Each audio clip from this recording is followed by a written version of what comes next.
Now, here's your hosts, the League Dad, Kevin, Mitchell, and Alistair. Hello and welcome to the All In Podcast. We are back with another episode to talk to you about some LCS news and drama, but also some news from across the pond and all over in the other regions.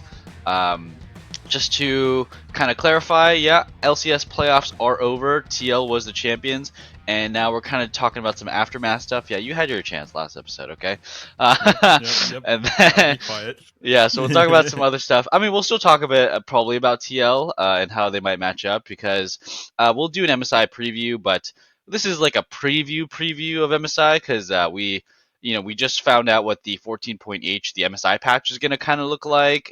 So we're kind of getting an understanding of who's going to be showing up at MSI as well. But first, let's talk about, I think, the most interesting and most important news is C9 making some big changes in between spring and summer. They finished third place in playoffs. Probably one of the most disappointing third places you could possibly finish. They won a series, and then they got 3-0'd, and then they got 3-0'd again, and then they were out. So that's pretty rough. But they are making some big roster changes. So the first one is the most confirmed one. This one is guaranteed, I think, is Mithy was let go. He's the C9 coach. He was there for many, many years, and he's being replaced by Reapered. And Reapered, for those of you who don't know, was C9's coach way back in the day and was their first, I think, successful coach that stayed on for many, many years. C9 has honestly only had really like two mainstay coaches. I think like people like Max Waldo, LS, Vagar V2, they kind of like come in and out. And Mithy was like an assistant coach or a positional coach sometimes, not always the head coach. But Mithy has been there for quite a long time now at this point. But he's gone, and now Reaper is back. I think it's been since 2017. I think is when Reaper was back. It was right before franchising, I'm pretty sure. And then he joined 100 Thieves. It was somewhere around there, maybe 2018, 2019, something like that. So yeah, that's just the summary of it, of the first roster change. What are your thoughts? I think that first roster change, I think at the time when they did it, they were hitting a slump where Reaper just wasn't doing it anymore for them. Like they were consistently still competitive, but they needed a new look. So I think it was a good change at the time.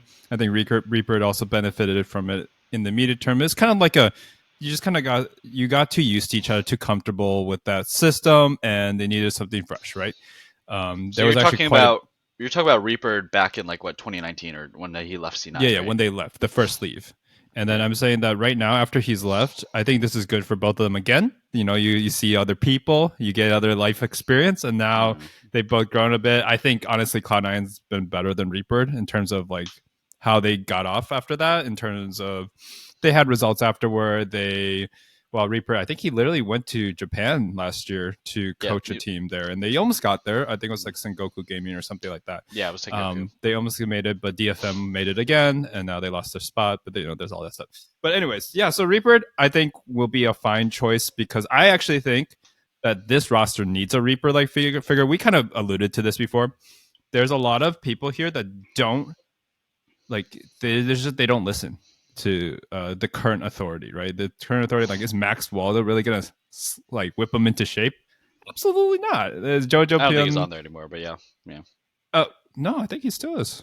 Really? Oh no, sorry, Vagar V2. Vagar V2 is on there. Yeah. Honestly, both of them are LS's friends, so to me they're the same person. But they're not. Sorry, I'm very sorry. Vagar V2, you do very different things. You're actually a pretty high level player too, so all these things. Sorry. But my point is, like, these guys are off-site and not necessarily even on stage with them, right? You need a stage coach that can really drive the conversation as well as like get them to buy into what picks you want to do, because you have to stick to the game plan. We listen to the Cloud9 comms. So they literally just go off vibes sometimes. A lot of the time, they're just like, yeah, I want to do this. And then it's just stupid because pro players only know their little bubble, right? Vibing. So that's my initial take. I like that. We're just going off vibes in playoffs. Oh, we got 3-0'd. Dude, I Bad watched vibes. one video, to be fair, only one of Cloud9's comms, and I'm like, what? That's how we're drafting? Damn, yeah, that's rough. Um, Yeah, so I mean, apparently, Reaper was the coach for Sengoku Gaming, but he wasn't in Japan. It was all remote. He was actually still in California when he was doing Oh, that coaching. So, great job for him. I heard he also got paid an enormous amount to coach for them. So, also great for him. But I mean, a return to Cloud9 is a chance for him to actually win a title, right?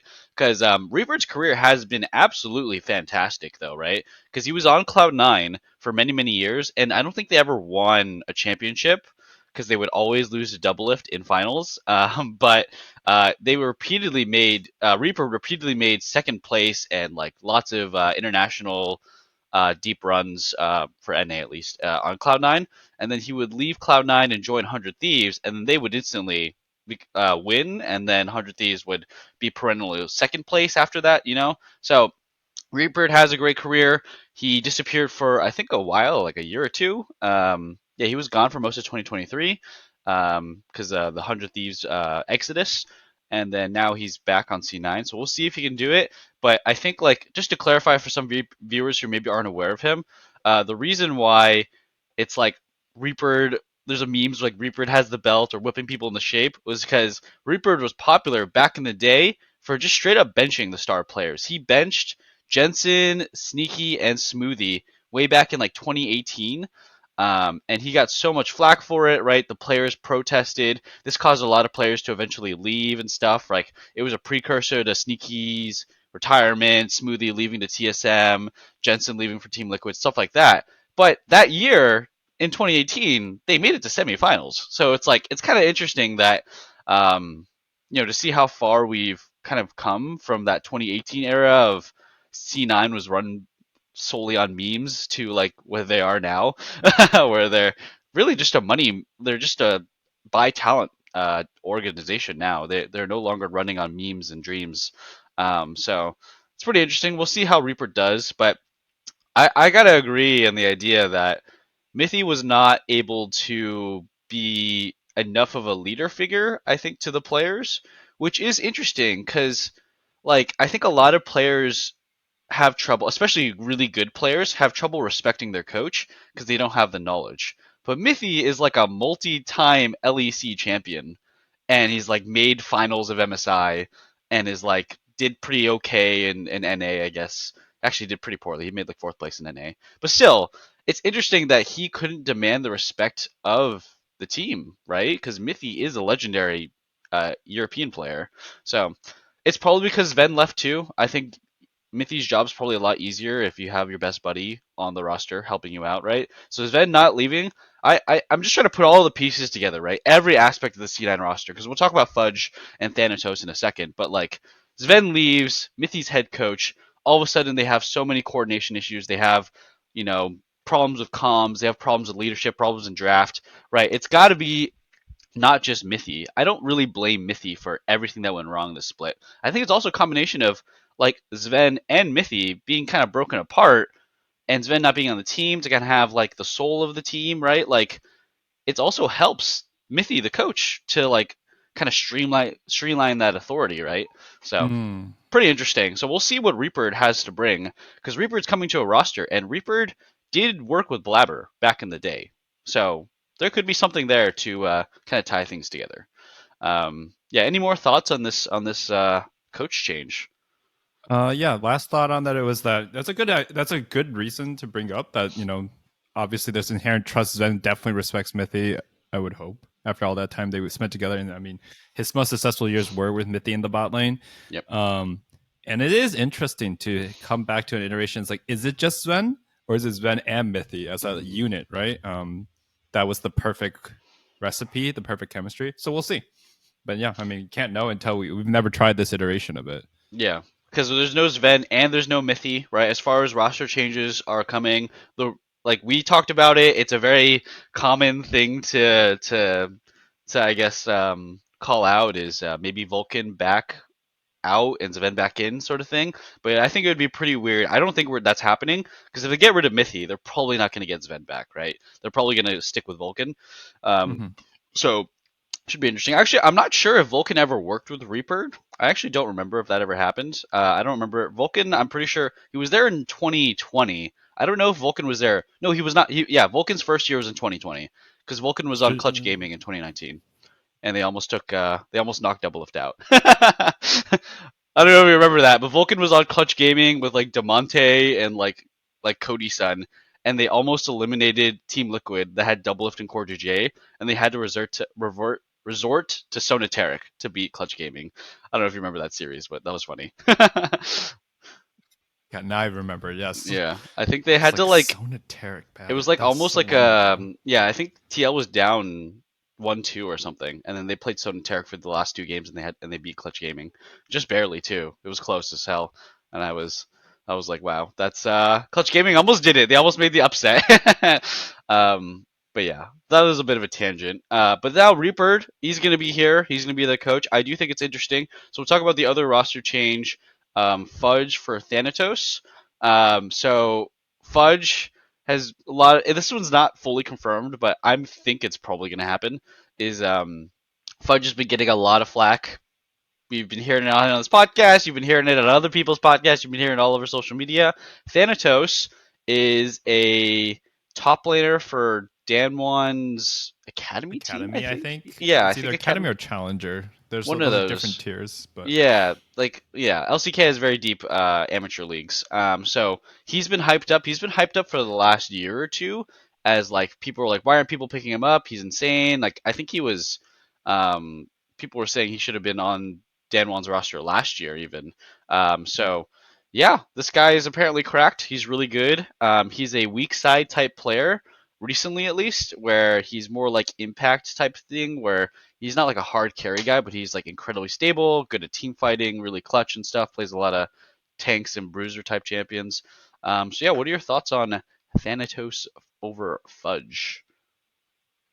I would say first, since he's apparently a weak side player, like I'm not like actually expecting him to tear up the league or anything.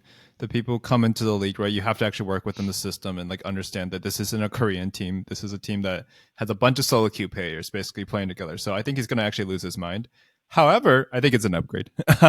I think the problem is like they needed Fudge at times to be stable and be reliable for the role. Whether you're weak side or like even Impact can play a carry, right? Like I don't think Rumble is a weak side character at all. But like just to have that option is so powerful, right? So even if Thanatos is literally budget Impact, which he Yeah, might not be, he might have the hands for it. It can only be an upgrade over current Fudge. Now, my bold prediction is I think that halfway through, if they're still not, dominating, they might sub in Fudge once in a while. And they, because that's reliable and they're really, C9 as an org is probably very afraid of missing worlds since they've already missed MSI. It's like in their DNA to make international, right? So them missing both would be catastrophic. And this is their Hail Mary, but they might just take the safe route and say, we can make top 3 if we have Fudge in. Thanatos might not be ready. So that's my bold prediction. yeah, If he even comes in general, of course. yeah. If this happens, because it's still technically rumored, it's not like confirmed by C9 or anything or any of the players. But one thing to note is that yeah, Thanatos is Korean. He's only played in Korea. He would be a fresh, brand new import. It's not even like other imports um, that come over who actually like Vikla, right? Vikla is kind of similar to Thanatos, except Vikla actually saw time in LCK. Thanos has never seen. I call him Thanos. Thanatos has never seen actual LCK play. This will be if he joins. This will be his first like normal league stuff. Like he'll actually be a full on pro. Because right now he's technically like an amateur, right? So will be a big jump for him. It's more like Quid, right? He's going to be very much Quid, and we all remember Quid's first first Yeah. split, So it's going to be rough. So we'll see if it works out. We also, don't know about visa stuff, right? Quid was supposed to join. Quid was rumored to join. Was it 100 Thieves last year, and then he didn't actually get to play for the first like 2 weeks or something like that, right? So hopefully that doesn't happen to C9, because when we only have 8 teams and we only play for like 6 weeks or something, right? Missing a week or two is just dooming. It can completely ruin your split. More so, even more so than it would last year. Because it's so condensed, right? So, but Mhm. another thing to kind of highlight is they bring on Reapered, a Korean coach, at the same time as they bring on this Korean top lane prodigy. So I do think that they, I do think it's going to happen because these seems like these two pickups were made in tandem. They were made to work with each other, right?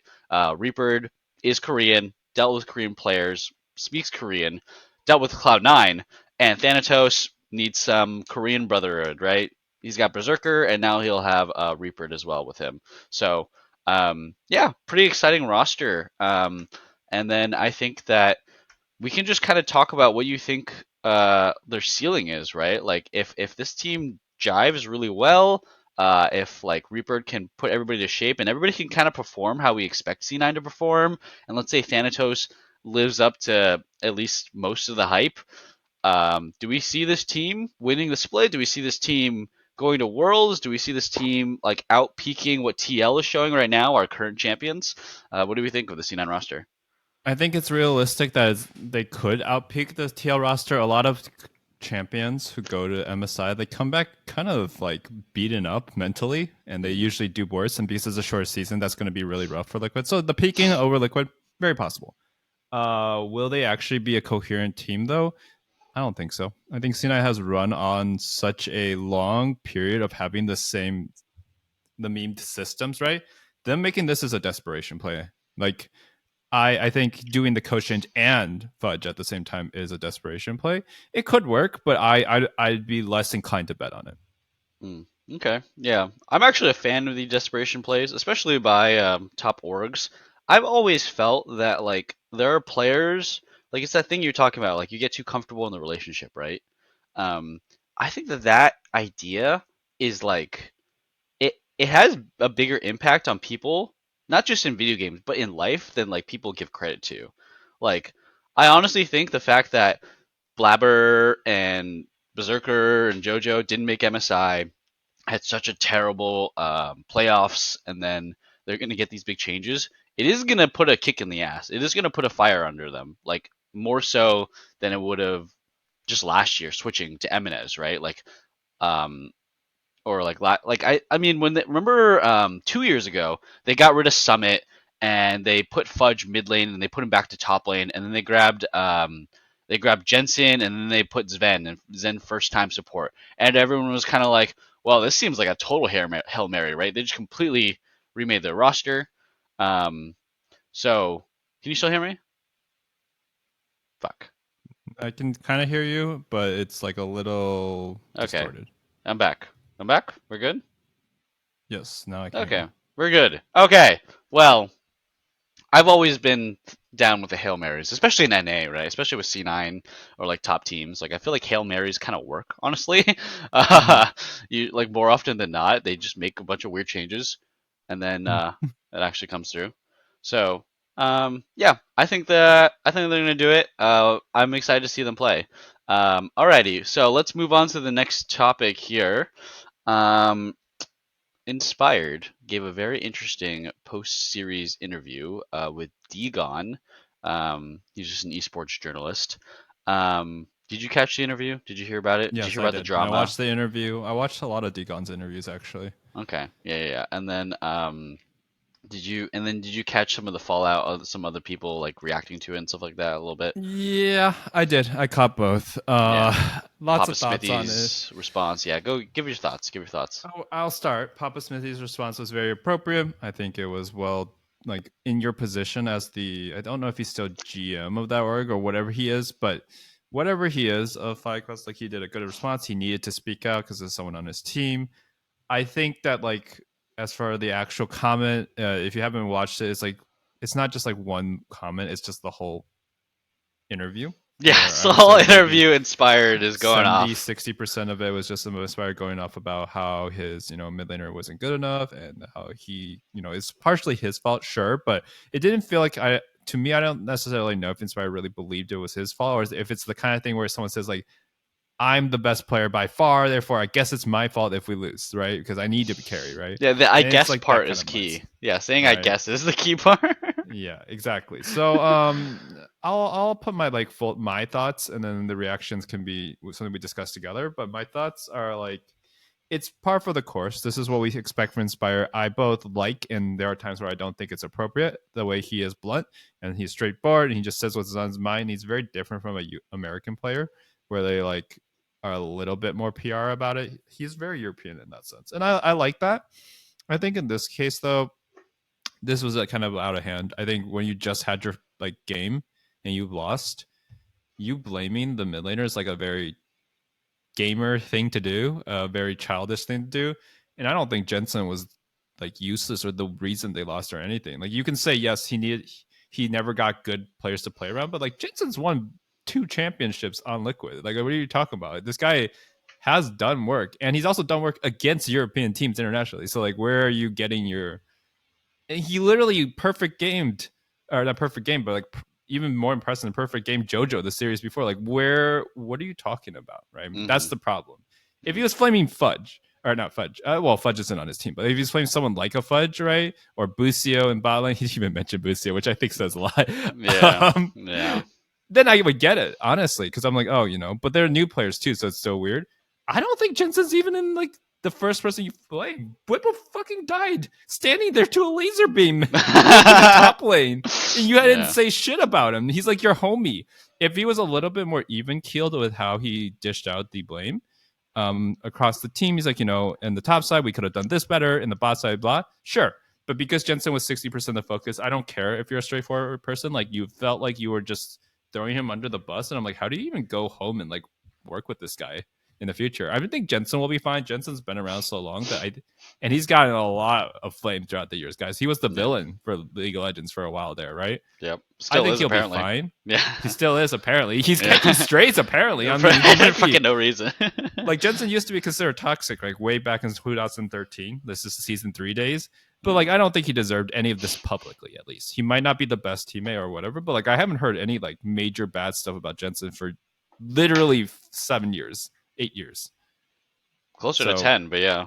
No, I agree. Last time you heard bad stuff was like 2014. He subbed in for C9, and then yeah, you talk shit about Medios, right? Yeah. I think that was it is 10 years. Holy shit, 2014. Yeah, 10 years.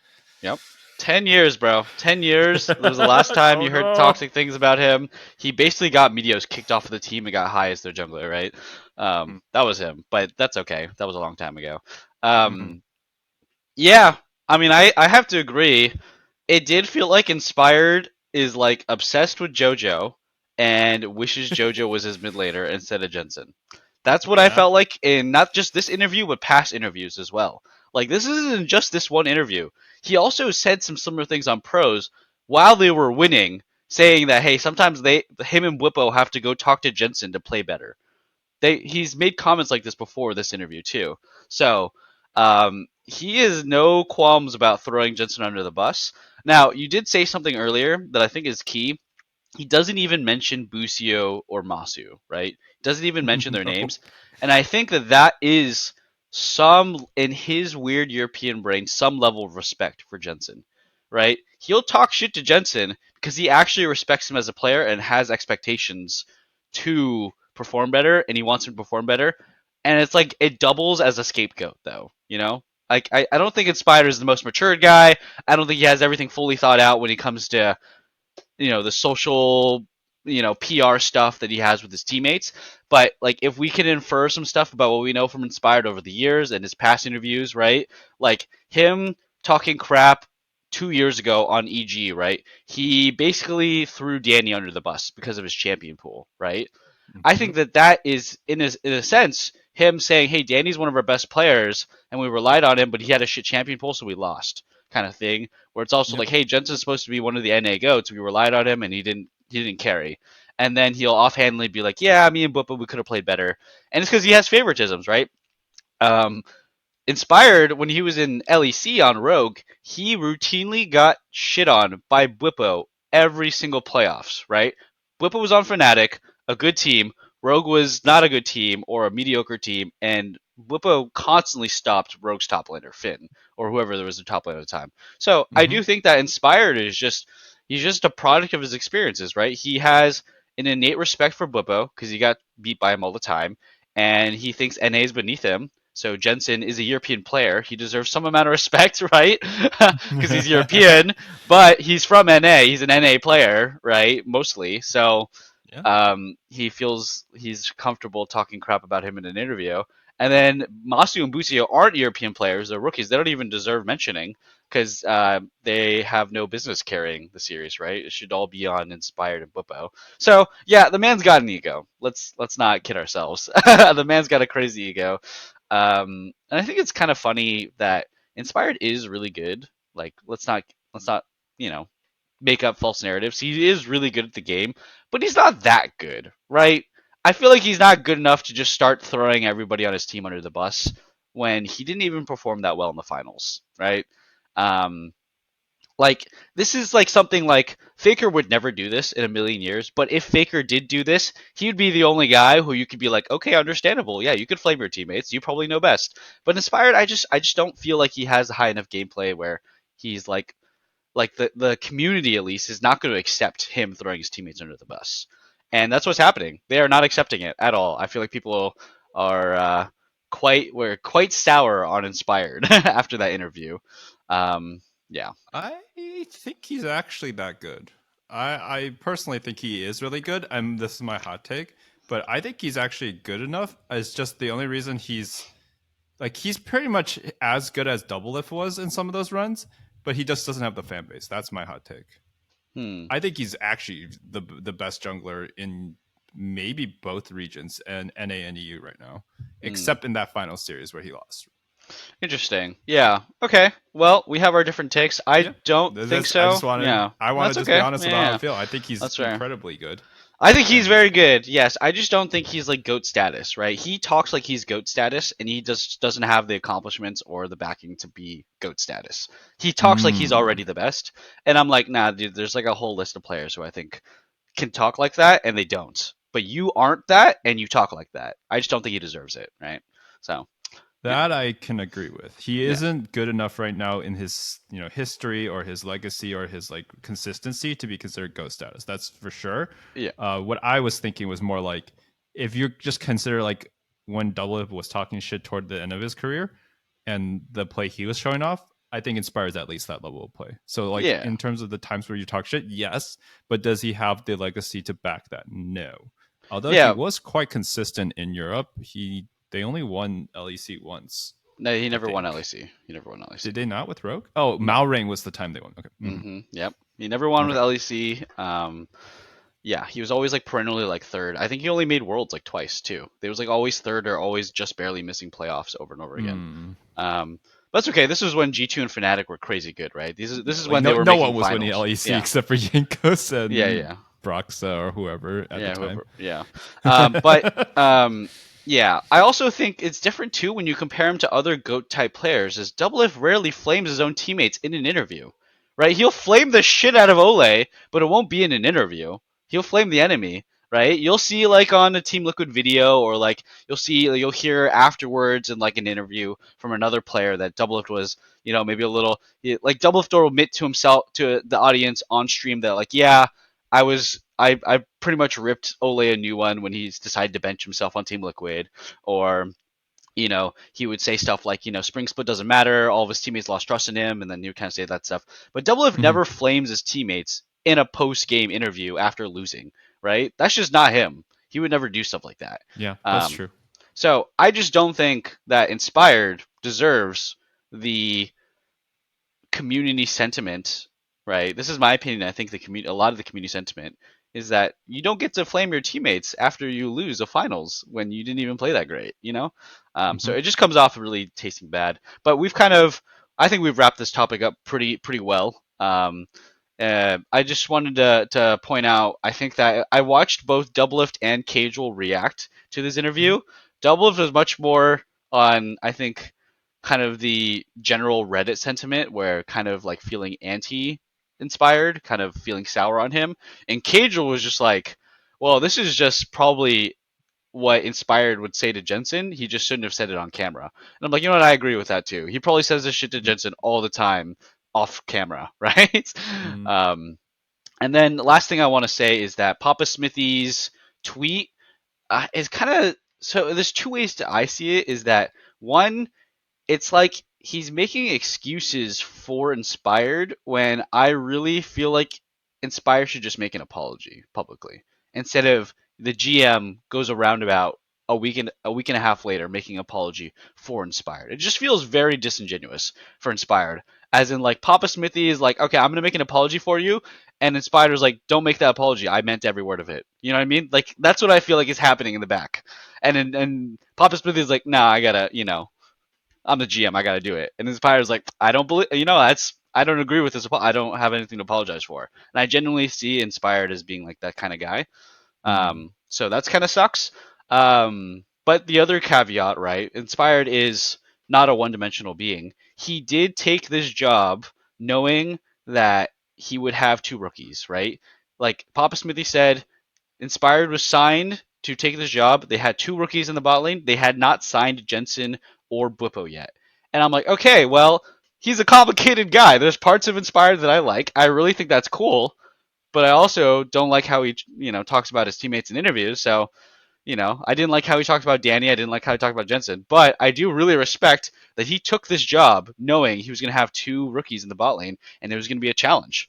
And he So didn't flame his rookies, which is respectable. Ole yeah. was kind of a rookie when he was getting completely destroyed on Liquid, although Danny was also a rookie. Yeah, And Danny I was a don't know. rookie, yeah. I think Inspired probably did not contribute to the positive, to a positive environment for Danny either. No, don't think so. Yeah. No, it's League of Legends players are toxic. Nothing new here, right? Water We should is not wet. handle people's emotional states. We shouldn't be. You need like leadership figures to actually handle them, right? You No. can't have the players try to self-govern and treat each other well. That's not happening. Yeah, because this shit hurts, right? Because I'm listening to co-streams with Meteos and Sneaky and Doublift and Revenge and Pullbelter and Spica. Okay, you know how someone will tell you like, "Hey, no one thinks about you. No one's gonna remember that thing that you did that weird thing in class 12 years ago, right?" Well, guess what? People do remember shit. Like Meteos and Sneaky and Doublift and Pullbelter, they will bring up stories of players that they've been with 10 years ago, 8 years ago, coaches, horror stories over and over again. People actually remember, right? Inspired might think he's just saying another thing that he'll say in the back room in scrims, but Danny takes it to heart and it hurts him and maybe he doesn't come back to his career. And it's like, hey man, the things you say, no, people do actually remember them. It does hurt Mm-hmm. sometimes. So, you know, this is not a very mature scene. That's a lot of kids who are making a ton of money playing professionally. Inspired is a kid. He's younger than both of us, so whatever. It is very interesting week of LCS, though, I gotta say. There was no LCS games, but still tons of interesting drama. LCS always delivers, man. Always delivers, yeah, always delivers. All right, so that's it on the LCS stuff. I just want to talk about some other stuff from across the ponds. Wanted to talk about G2. They are likely going to MSI. I think they are. Yeah, they're guaranteed to go to I think they MSI. qualified, yes. Yeah, which is cool. They recently had a series, so you didn't watch this series, but I did. It just happened like 2 days ago. They recently had a series with BDS where, honestly, they did not even like play normal League of Legends from like the get go. They just lane swapped. Okay, and if for those of you who haven't played the game for like 12 years like we have, lane swap was a meta way back in like season 4, I think, or season 5, I think. I don't remember which season, but it was a long time ago. Mm-hmm. And basically, you just switch your bot lane and put them top lane, and you would never like play 2v2 or 1v1. You just play 2v1 and 1v2 over and over again. Um, G2 basically did that for 4 games in a row against their series against BDS. And I just thought it was really interesting to see how well it worked because of the addition of plates, right? So I think Riot removed lane swapping because they made it so that the top turret is tankier than the bottom turret for the first 5 minutes of the game. So that is to disincentivize lane swapping, right? Because if you stay bot lane and you lane swap away, bot lane is going to be way easier to take, right? Yep. But now you have turret plates, so yeah, it's okay if you're a bit slower. You still get gold though. You get gold a little bit slower, but you still get gold. And now you have void grubs. So if you send your bot lane to top lane, 2v2, 2v1, yeah, you take the turret slower, but now you can take void grubs because you have control of topside, and then now you kind of just match it. Now you kind of just take turrets even faster because you actually got the void grubs. So I thought it was an interesting strat. They did it with Jinx over and over again, and they did it with stuff like Scion and Zac, right? So like they don't even farm. Like they would just send the Scion and Zac Broken Blade just go chase the enemy top laner. He would just chase Adam on BDS and like make sure they were both level 1. It's like we're both gonna be useless. So I thought it was a really interesting strat. I just wanted to bring it up. And talk about that. I thought it was a really cool way to play the game, and that G2 is very creative. And the sad thing is that G2 is always so creative at home, but ever since like 2019, 2020, right, they're actually never creative internationally. They always go back to standard internationally. They do all their weird, crazy shit with like Sejuani mid and like Belveth jungle and shit like that. They do it all domestically, but they never bring it out internationally. So I just want to get any of your quick thoughts. If you had any takes on it, or yeah. Yeah. So I totally good job pointing out that they consistently do not bring it out. I think they bring out Belveth once internationally, but like that wasn't that weird. It was weird, but like they very rarely bring the G2 flavor that you saw from them in 2018, 2019, the golden years, right? Yeah. Even 2020 to a lesser extent. But like they just don't do that. And the other thing I want to mention is that not only is there the Void Grubs, right, which incentivizes more top lane play, they're buffing Void Grubs, is what Freak was saying. He Yeah, was 14-8, responding yeah. to like I think the Chinese audience in that one video post today.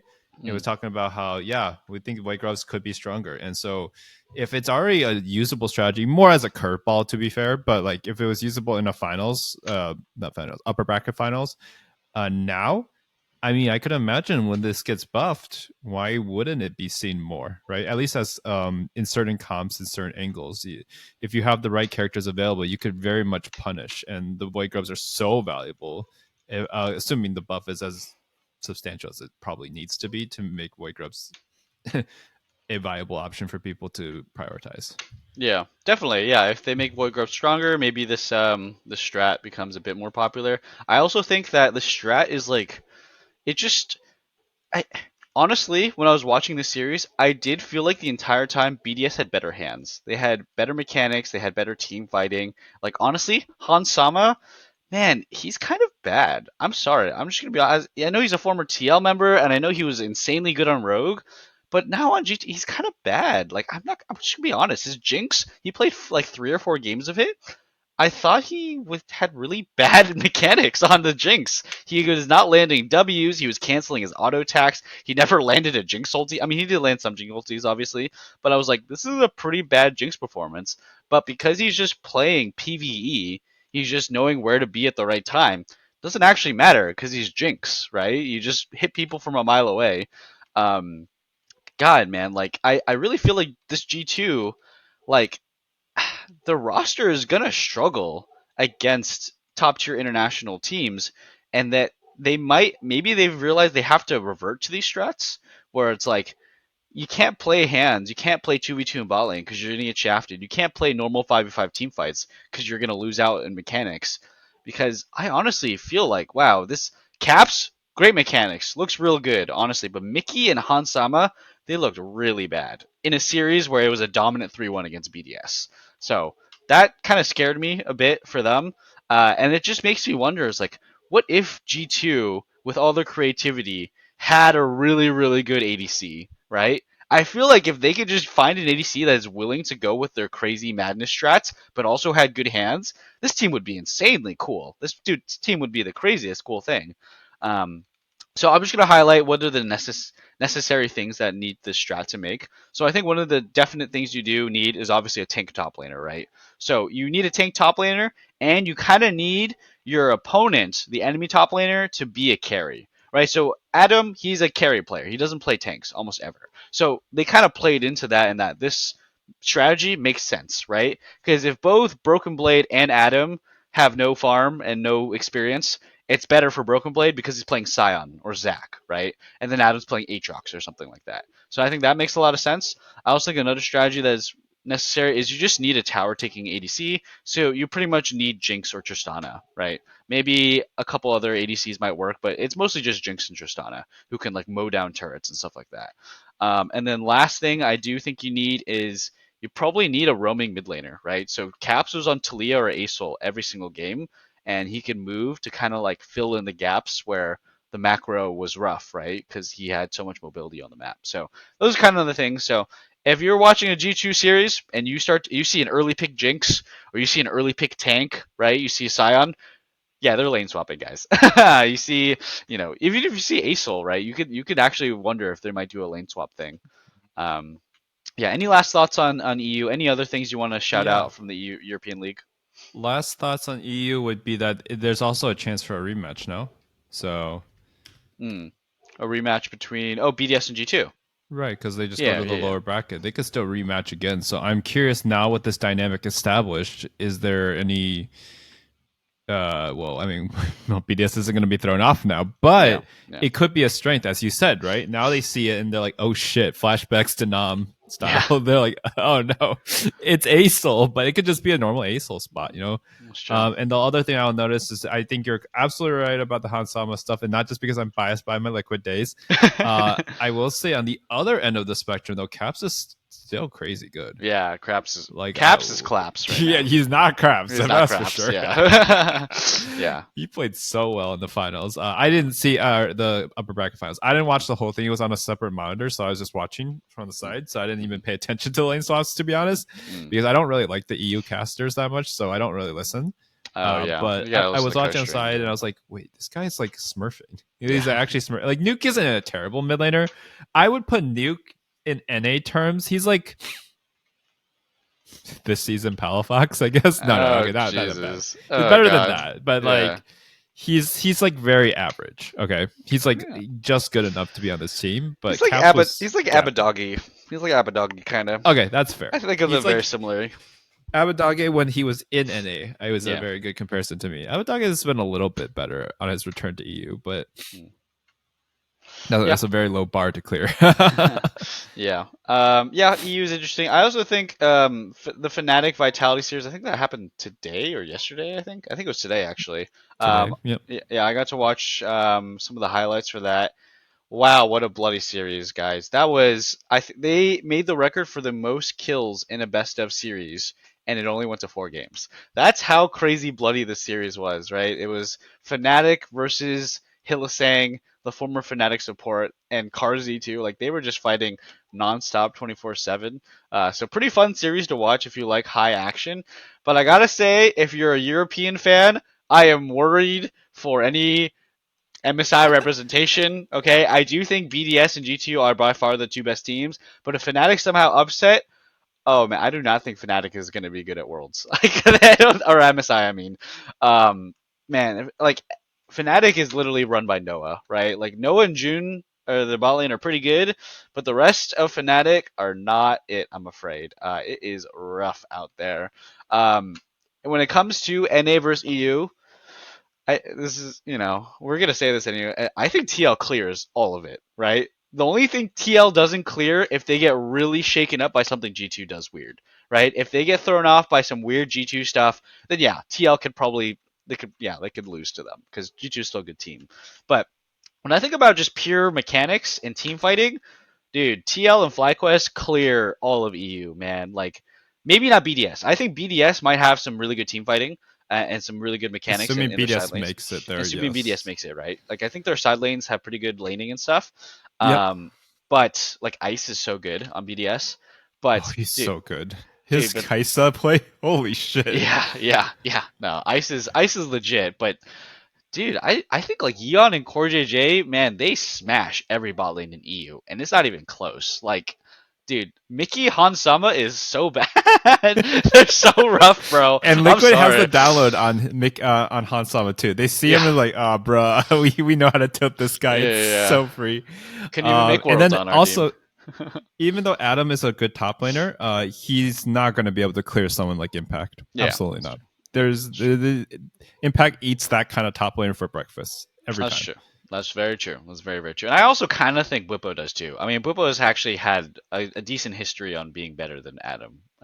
Because actually, wait, Yeah. they were on the same team. I forgot about that. He They were both literally on taught Fnatic. Adam how to play. No, Yeah, Like, he did. I forgot about that. I was like, yeah, no, he definitely clears them. He knows.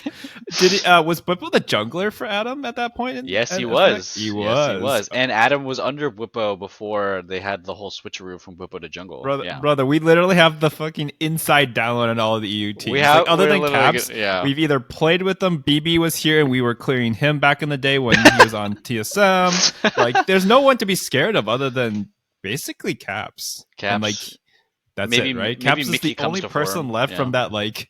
I mean, Mickey kinda, but like it's mostly Caps' form from that Yeah. 2019 MSI that I'd like to forget. But Yeah, also, yeah. we did make finals by beating IG, the world champion. So Yeah. you take it, you do Yeah, win some, you lose some. I'll take it. So yeah, in terms for NA versus EU, I feel like it's looking pretty good. We'll have to see what the finals look like, because if we're being honest, right, this is still we're still not in the finals, right? We still have 2 more matches for LEC to play, and NA did pick up a lot of quality in their last 2 series. Like TL just rose higher in quality and quality. That could still happen for G2, and they could play another series. BDS could play another series, and they could look much higher quality than they did before, right? Because, TL versus FlyQuest, the first time they matched up, they looked pretty messy. So anything can happen. LEC could still improve. They still have a bit more time to play.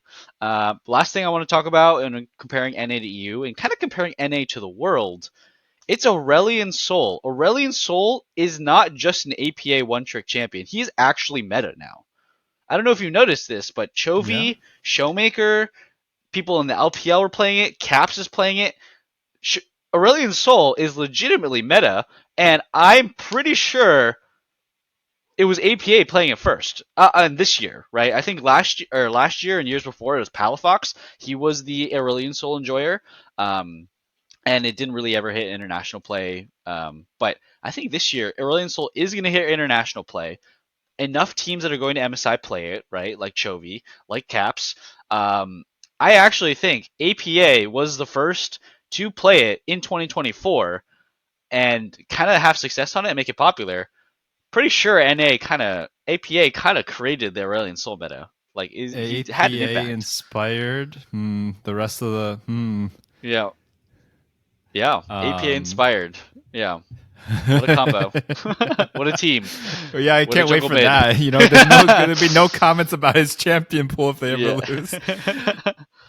I do think that like maybe it's Copium, maybe they just learned it from some one tricks there or whatever. But if it's true, I mean, there's nothing happier because it really is. It is crazy to see. I didn't personally think that Aurelion Sol was like would survive lanes in this meta until I watched enough of it. I was like, wait, he can just lane against bad, quote unquote, bad matchups, and no one's punishing him, right?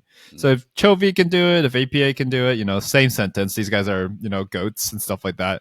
I think we can take credit.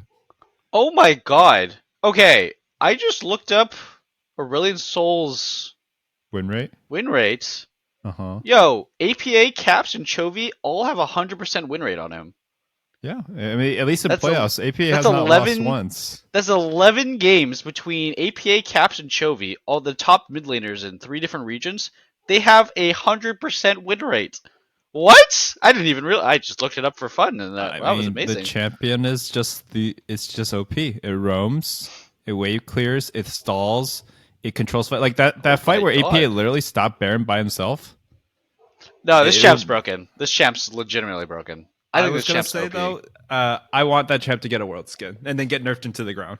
Oh boy, yeah. It would be sick, dude. That sick. champion's skins are so sick. The porcelain storm dragon, whatever one. Yeah. When I see that skin, I'm like, dude, that's so cool. It is cool. It's just a cool champion. Both of the like, previous T1 colors on that skin. Yeah. Yeah, imagine Team TL Liquid colors. Yeah, yeah, there you go. Think bigger. In the finals, think 100% win rate APA versus Faker. They're trading Acel. Yeah, just fucking 5 games of Acel straight. Never ban. T1 gets a truck, ban Acel against APA.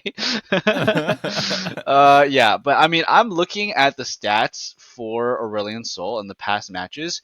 Every single game Acel has played, he has crazy good stats. There's a couple of outliers, but it's mostly wins, and the wins are always it's like rookie plays against BLG, right? But he's on NIP, so obviously BLG wins. It's like stuff like that where it's like the weaker team plays it and they lose, but whenever like a good team plays it, it just fucking wins, man. I actually think this thing is gonna be OP. I think Acel's gonna be OP. I think Acel's gonna be heavily prioritized at MSI. And it may have all started for now. Yeah, he's going to be the Azir of League eventually, but like at the rate that's going. But like for now, I think it's sick. It's because we have Azir that we're okay with it, right? Because everybody hates Azir. I hate Azir. I don't want to see that shit anymore. Oh my god, the grass Faker build. built full damage. I think it was Faker. Faker built full damage Azir, and I was like, all right, this is. I'm okay with that, but most people don't go all burst. Yeah, I mean, Chovy was smurfing on the Azir, right? But he did have a Abyssal Mask and like a Frozen Heart or some shit, and I'm like, Like all those hands, and you build that. oh Like, I mean, god, it works because Azir's dumb, but like, I don't Azir's want it to broken. work. Yeah, no, oh, stupid. He has grasp and stuff. I'm like, this is not okay. This is worse than like The Iceborne soldiers Gauntlet procking Echo. grass is potentially worse than the soldiers procking fleet, which is what they were abusing at first. I'm like, it's just all disgusting. Yeah, it's pretty disgusting. Pretty disgusting. Yeah, and then we're already talking about LCK. Um, it sucks for T1, right? It's the same news week after week. They can't practice. They can't play. They're getting DDoSed. They're getting DDoSed on stage, so they have to do all special requirements. I think now it's different now, but they don't have to. They can play it normally on stage, but that was happening for a bit. They can't play solo queue. They can't scrim. Right? T1 is legitimate. Like Faker released a statement. Right? Like no blame. Like I think they lost 3-0 to The HLE. HLE, yep. Yeah, and Faker released a statement saying, "Hey, it's literally not fair. It's not fair playing ground. We cannot practice. We can't play." And I'm like, "Yeah, I Yeah. 110% agree. It's just not fair." Like, so it's really disappointing. I think that it would be absolutely amazing if T1 still made it to MSI and still performed well. It would just really show how special this roster is. But like, no one in the world is going to blame them if they don't make MSI. I'm not going to blame. I still think they're the GOATs. They're the best team ever. Like one of the best teams ever created, even if they don't make MSI, even if they have a pretty poor performance in playoffs, because they're not allowed to practice and it's not fair. So we'll Mm-hmm. see what happens. HLE and Genji, though, I think those are trending to be the like. Genji's already at MSI, but HLE I think is trending to probably go to MSI over T1 just with how things looked. But maybe T1 can bring it together. They did beat Damwon pretty handedly. Um, for those who don't know, the memes, HLE, Genji, they're basically the same team. Like I think what are they calling them? HLE Gen 2, Gen 2, because Yeah, they yeah, have Peanut and they have Doran on HLE. yeah, and I think that, yeah, they have they both have those. Delight. They have Delight as well. Yeah, Oh shit, you're right. yeah, yeah. I, So it's like three fifths. the supports kind of blend together in my head, but yes, that makes sense. Yeah, they have three of former Genji players on HLE, and then they have Zeka and Viper, right? So they just Viper's so good though. The yeah. fact that, all right, I'll get this rant out of the way because we didn't cover LCK until now. The whole like when they rate the top players on, we see this every year, right? The number one team must have the number one players in most of the roles. I think LCK, you guys gotta like get a better like rating system. You need to like culturally think, okay, just because they're not on the number one team doesn't mean they're not a good player. This just makes no sense. Every year they do this, Yeah. and this year was 4 out of 5 was the number one team, and I think NA actually has some of the most goated all-star all All pro pro votes. votes. Yeah. Yeah. So that's all I'm gonna say for that. Also, Chovy in the multiple series he's played so far, this guy is a monster. He Oh, has been playing like he's been playing at like a transcendent level. I dude. am a Chovy hater, a certified Chovy hater. I flame him all the time, every year at Worlds, right? I make fun of him. I disparage him. I make fun of his grandkids that aren't born Oh yet. my Like it's really god. bad. But like I watched him through these series, and I'm like, this guy is like actually playing basically perfect. His movement's insane. His decision making's insane as always. But in team fights, he's actually just like the best team fighter in maybe all the world. Yeah, dude, Chovy in Korea is maybe the best player in the world Of all time, of all probably. time. If you're Yeah, just talking like about his consistency in Korea he's Superman, and yeah, then outside of Korea he's Clark Kent. But like, yeah, yeah, what can you do, right? yeah, yeah. I mean, So I gotta give him yeah, his flowers, his whatever they're called. He's just so good. He was playing at another level this LCK playoffs. I was so genuinely impressed. And if we get Knight versus Chovy, I hope it's not like fucking Ornn mid versus Cassante mid. yeah. Or I hope like that one of them doesn't choke. I mean, they're actually both kind of international chokers, right? Both Knight and Chovy have had Yeah, that's instances true. of But being Knight at least international. won MSI recently. That's true. Chovy Yeah, has never won anything yet, yeah, which yeah. is kind of a tragedy if you think about it. Hey man, he's like the next. He's like the modern Uzi, right? Just so obviously insanely good, can't win a freaking title. Like at least RNG got MSI One title. got one MSI, but it's toward Got the what? end. So Yeah, like, yeah. It was like right before but he you're retired, right. right? For Uzi, and RNG went on to win other MSIs without Uzi. But it's like, for I think They're just so for obviously good, and it's not yeah. like they're a detriment when they lose either. They're usually like Uzi fighting the world, Yeah, and you're like, well, okay. I don't know about that, Chovy. There's some moments where I'm like, yeah, that's a bit of a I'm just trying to detriment, give buddy. Chovy a little credit here. I agree. I think Chovy is actually oftentimes the reason, at least not a good. Like, if I have to say that, like on average, Doran's a better player than Chovy when it matters. Internationally, I don't yeah. think Doran's a good player when it No, matters. no. Dude, oh my god. My favorite play of all time, this is like my favorite blunder play, is one of Chovy's. It's when he's taking Gromp on Rise, and he thinks he's getting collapsed on, so he flash Rise ulties, and there's nobody there. It's That was literally like, one of my favorite plays was it ever. last year or 2 years That was ago? 2 years Now I don't ago. even remember. It was against DRX, I think. Yeah. Yeah. It was one of my favorite plays of all time, and it's from Chovy. Another one, since we're in this route, right? Podcast is almost over. We're just gonna start flaming people. Flash stun from Renekton on Perks. That's on a ward.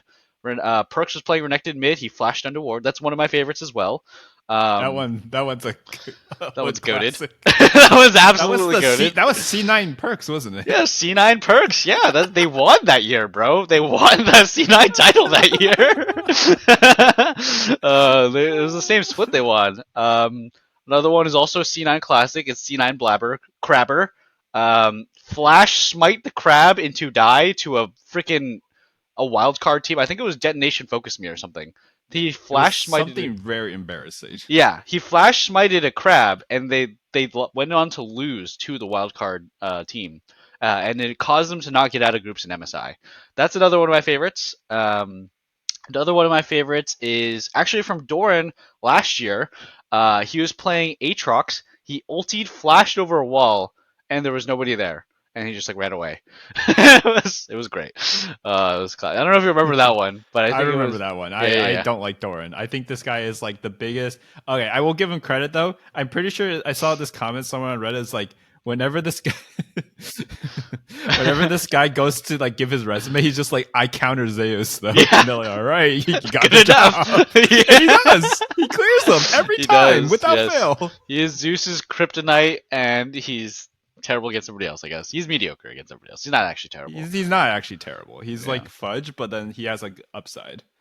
Yeah, he has the upside of just being Zeus's father for absolutely no reason. It's just so random. But yeah, good for him. Any other funny plays that you want to highlight? I don't know, because like I Yeah. swear, as League gets like more and more developed, plays like blunders get funnier and funnier because like they can get more and more ridiculous. Not necessarily. Oh, actually, not necessarily because you got all of the highlights from the ones I also enjoy. Yeah. I will say that to note, there was a funny blunder from social media, which was the Taiwanese League of Legends Twitter or whatever account was like, it basically said something along the lines of like, do you feel the earth shaking from the Skarner rework? And then the next day, the earthquake happened. Oh shit! I was like, brother. Oh I mean, my god! So apparently, the netizen like reaction wasn't that negative or anything. They were also just laughing because it was just bad timing, right? It wasn't like they. It wasn't a premonition, yeah. They couldn't have known, right? But I just thought it was like, oh. That's just unlucky, man. Like, yeah, that's unlucky. Yeah, but, and then very unfortunate. You mentioned other things about Detonation Focus Me. I was just going to give a quick shout out to Sengoku Sopping Hawks or whatever they were called, the Japanese team. So what happened was LJL basically merged with PCS, which is the Southeast Asian region, and so there's only one seed to MSI, and in the finals, the Japanese team actually, or in the semifinals, the Japanese team actually 3-0'd a. What was their name again? The second seed or the first seed Taiwanese team. So they almost actually made it to MSI despite having to compete against the former LMS region. Oh yeah, which is crazy to think about. Yeah. So that was with Reaper, right? Is this Sengoku? No, this year. I'm talking about this year. This year. Last year with Reaper, they almost won in the Japanese league, but lost to DFM. Oh, okay. Yeah. Well, so unless Reaper gave him, I mean, there is a possibility that since Reaper has been without a job until recently, he was also helping. No, Reaper was with Sengoku this year, I thought. The split. Was he? Yeah, I thought he was in Spring Split on Sengoku. I have no. I thought he left. Honestly, No, I thought he already left and he was oh without a no, job. I think he was with the Oh. Sengoku the Then split. Reaper does almost have a win under his belt again, a second Yeah. place. Yeah, But it was and a he's perennial second place. I mean, hey, if you're C9, you're third place. You'll take a second place, guarantee, right? Because I think Reaper has some of the most second place finishes of any he literally coach, has like 3 on ever. just 100 Thieves alone. That's Yeah, absurd. and he has like 20 on C9. The amount of times that they would lose like a best of 5 to doublelift in finals, I cannot count how many times, how many different iterations, how many It's different just weird that rosters it keeps happening. over and over again, just losing to doublelift in finals. Yeah. Yes, good times. All right, Reaper's last actually thing. the most responsible for giving, or Double is the most responsible. Reaper helped Double the most in his career. That's what I was trying to Probably, say. kind of, yeah, sneaky as well, right? I mean, It's funny that they co-stream together now. It's actually hilarious to it's me. cool. Yeah, they're actually like, I don't know. It's like they complement each other now. It's like they used to be enemies and now they're friends. Enemies to They do friends. What a love complement each other story. quite well. I don't think that I could only watch Double forever, but I could definitely watch Double and the tricasts especially. Oh yeah, yeah, yeah. No, I could watch double of co-streams with the other personalities. I think for rest of League, like it's just entertaining to hear him talk about stories with Sneaky Meteos now with like Pobelter and stuff. Like I love double of Pobelter. Hearing them talk about old like CLG and Team Liquid days, it has been Mhm. really interesting. Oh, So that's another thing. I'll give Double credit for this as well. Even though he's had players like X Smithy and Pobelt who were like not the greatest, like they weren't bad, mhm. but they weren't like superstars, right? He sticks by his boys Oh yeah, for he better or for does. worse. Yeah, he stuck by his boy. Like I'm pretty sure if it was up to him, that the 2018 TL roster with Pobelter and Olay, he would have stuck with it. He was like hyped to get Jensen and Cord J, of course, I'm sure. But Of course, but I'm like pretty sure he would have always he stuck with Pobelter. Yeah, and Xmithy, of that course. that I actually give him a lot of credit for because at the time, right, it was like so obvious that to most people, right, Broxa came off that World Finals appearance Hmm. on Fnatic, and he was like pretty good throughout that run, and except for the finals against Hmm. Ning, Yeah, was it against Ning? Yeah, it the was against Sting. Yeah, 2018 run, yeah, and I definitely said like X Smithy is amazing, but like Broxa is probably an upgrade, right? And I was so wrong. yeah. Double if never like he never like minced words about like how he believed in his boys, the ex CLG boys. Yeah, yeah, 100%. Like, I mean, I think most of the time, Doublelift is ride or die. It's usually the other guy dipping, right? It's usually Afro trying to throw him under the bus, or like, someone on TSM like Reggie throwing him under the bus, right? Because like I'm pretty sure Doublelift never chose to leave CLG, and he never chose to leave TSM. He got kicked from those rosters and then found success on other rosters, right? And then I'm pretty sure he didn't really get. He technically chose to leave Team Liquid, but it's like he kind of got strong armed out of Team Liquid, right? Like it was kind of like the Team Liquid members lost faith in Doublelift for not trying as hard because Spring Split didn't matter, kind of stuff because of Mhm. COVID.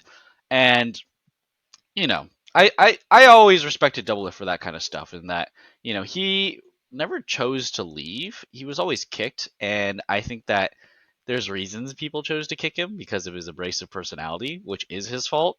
But in the other ways, his redeeming qualities allowed him to win so much stuff, right? So, Yeah, a and lot allowed of him. superstars are not perfect. They No, usually have a lot of character I faults, but mean, it's also what leads to them being that way.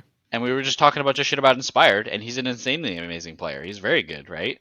I think the Yeah. only exception is honestly Faker. Faker is the most polite motherfucker out there, and he's the goat. Dude, he apologized recently about him like giving, I guess, quote unquote excuses or what. He apologized. I'm like, you don't need to apologize. What? Dude, Faker is the goat of all goats. Like the goat in and out of game, honestly. So Actually, mad you respect to that when do guy. you get a guy who at least like as far as every public statement, you can't really fake it for you can't fake it for that long, right? Well, if there was a guy, might be his name. Yeah. No, that's true though. I think Faker is like just so good. Like he is just a savant, right? If he could just play video games 24/7 for the rest of his life, he would. And that's the kind of thing that we need in esports, okay? Because there's a lot of esports players that got caught up in the money, in the women, in the drugs, in the freaking crime. If you're over in like type TPA, Bebe, and stuff Or like that. just So VCS yeah. this like Oh yeah. recently. Oh, I don't ever know if we ever covered the VCS. I actually I getting think we kind of long in the barely episode. mentioned it because it was Yeah, like accusations, I think, but now yeah, it's like it's confirmed. Like it's freaking 30 confirmed. people got kicked from the VCS for match fixing, right? We'll talk about that in SOFM another is episode. back as a support. We'll talk about another episode when they Oh confirmed yeah, everything else. But Wait, SOFM played SOFM support is in the on recent the final. support of his own team, right? It's his own team. I'm pretty Yeah, sure he owns that the team. team. He owns the team. Yes. Yeah, that's so funny. That's so funny. Oh, what a He's goat. like, What a fine, I goat. guess I'll do it myself. Yeah, Well, actually. he had to, but Yeah, it's still just though. hilarious. All right, last thing I want to talk about is Skarner. Okay, have you seen Skarner? Have you played Yeah, I've Skarner at played him. all? I've had a Okay, lot of what do fun. you have a lot of fun? What do you think of him? You like him? So I only played him on ARAM, and he's hilarious there. Yeah. I think I like a lot of the add-ons to his kit. Like I like the wall dash. I like the rock mechanic. It's kind of unique where you can both auto attack and power as well as throw it. Mm-hmm. The shield is less useless than before in some ways, but I like the speed up personally. And the ult, it feels really strange because it's so slow, Mm-hmm. relatively speaking. But I'm sure we're gonna get some hype plays with 3-minute ults. I think he could probably use some power as a jungler, but I don't know. I don't play Rift, so that's my guess.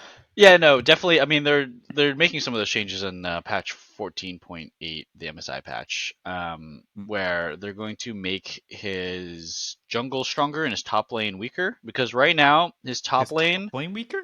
yeah, his top lane is very strong. I don't think the stats are going to support it, but he is broken in top lane. And it is because he is the premier singed, okay? Remember Cassante back in the day Uh-huh. when he had this Q3 thing? You could chain CC to him to flip into your turret from hella far Yeah. away.